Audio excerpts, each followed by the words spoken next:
Salam sukses. Kali ini saya akan menceritakan kisah motivasi dengan judul Segala Sesuatu Patut Disyukuri. Pada suatu masa perang di negeri Tiongkok, hiduplah seorang raja yang terkenal dengan kebesarannya dalam memenangkan setiap perang. Mulai dari pembantu, pasukan, panglima, dan penasehat, semua loyal padanya karena seringkali ia merayakan kemenangan demi kemenangan dengan pesta besar.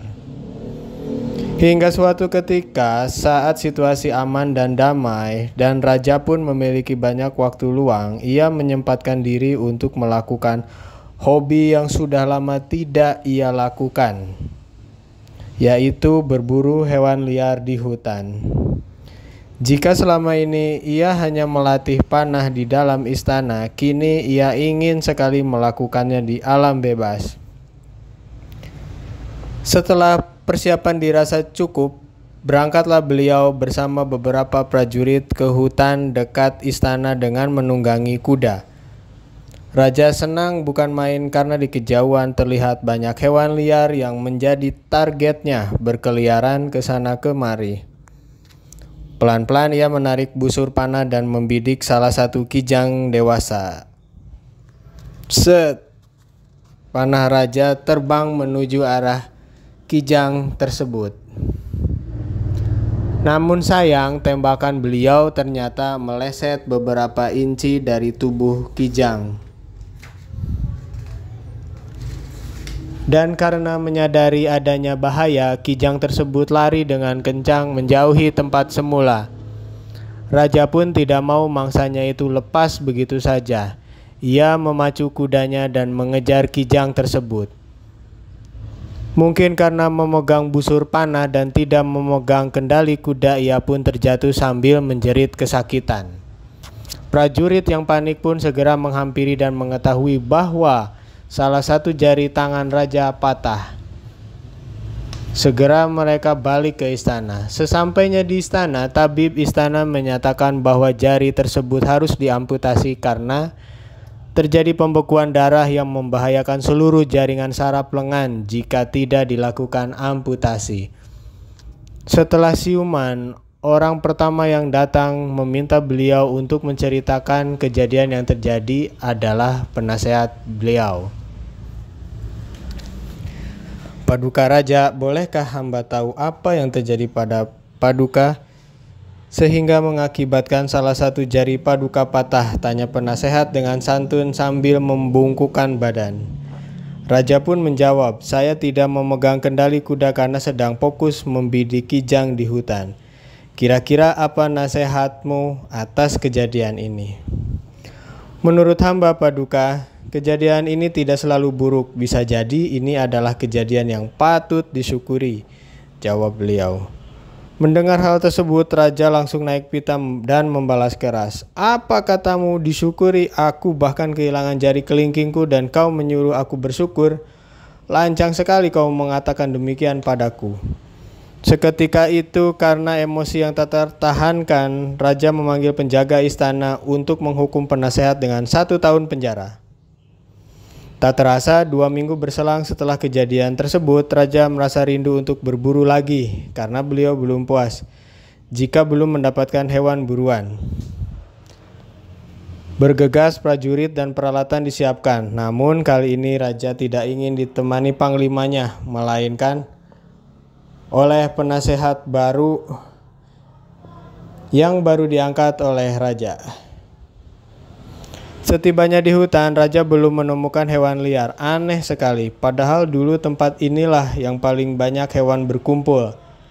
Raja dan prajurit pun masuk semakin dalam ke hutan. Salah satu prajurit sudah mengingatkan jangan masuk terlalu dalam, karena itu membuat mereka sulit meminta bantuan jika sewaktu-waktu terjadi sesuatu.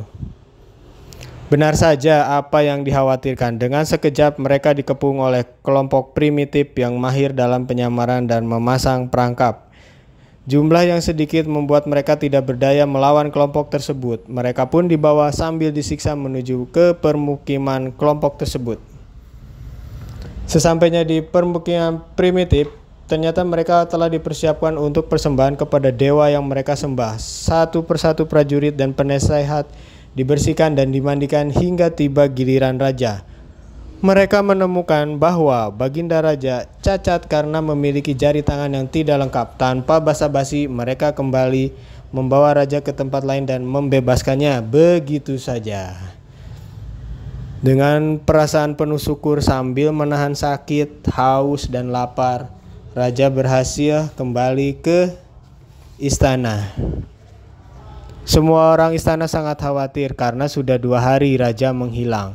Kondisi raja penuh sabetan dan terlihat sangat lemas. Sambil dibawa ke kamar, beliau dengan sisa tenaga memerintahkan untuk membebaskan penasehat yang dulu ia penjarakan. Keesokan harinya, penasehat tersebut kembali menghadap raja mengucapkan terima kasih karena telah membebaskan dirinya. Jangan berterima kasih padaku, penasehat. Akulah yang harusnya berterima kasih padamu. Apa yang kamu katakan bahwa kehilangan jari tanganku ini adalah perlu disyukuri, terbukti benar, kata raja. Terdiam sejenak, raja pun melanjutkan, aku bisa kembali ke istana ini karena suku primitif yang menculik kami membebaskan aku begitu saja. Setelah mengetahui bahwa aku memiliki jari tangan yang tidak lengkap. Bayangkan jika jariku lengkap, aku mungkin sudah dijadikan persembahan suku primitif itu, sama seperti prajurit dan penasehat yang bersamaku itu. Sungguh kehilangan jari tangan ini perlu disyukuri, jelasnya sambil memegang tangan penasehatnya. Dengan setengah terkejut, penasehat buru-buru bersujud dan menjawab sambil menangis, Paduka Raja, hambalah yang semestinya berterima kasih pada Raja. Jika hamba tidak dipenjara, bisa jadi hamba juga akan menjadi persembahan suku tersebut. Hamba bersyukur saat itu dipenjara oleh Paduka. Terima kasih Paduka. Dalam keharuan, keduanya pun saling berpelukan dan memetik buah pengalaman yang berharga bahwa segala sesuatu yang terjadi itu patut disyukuri. Nah, kisah ini pun ada dalam Al-Quran, yang artinya barang siapa bersyukur padaku pasti akan kutambah nikmatnya. Jadi jangan lupa klik subscribe-nya dan jangan lupa untuk terus bersyukur pada Tuhan yang Maha Kuasa, Allah Subhanahu wa Ta'ala. Saya pamit, salam sukses.